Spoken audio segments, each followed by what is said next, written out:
Hello everyone. This is Voice of Africa Choir here in London, based in London.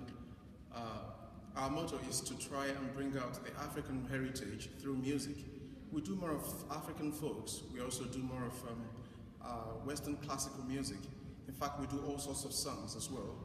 And we try to grow every day and every day. Our goal is actually to achieve that height, whereby in London we will be an outstanding choir when you talk about an African choir that can perform at any level. That is our goal and we hope to achieve it.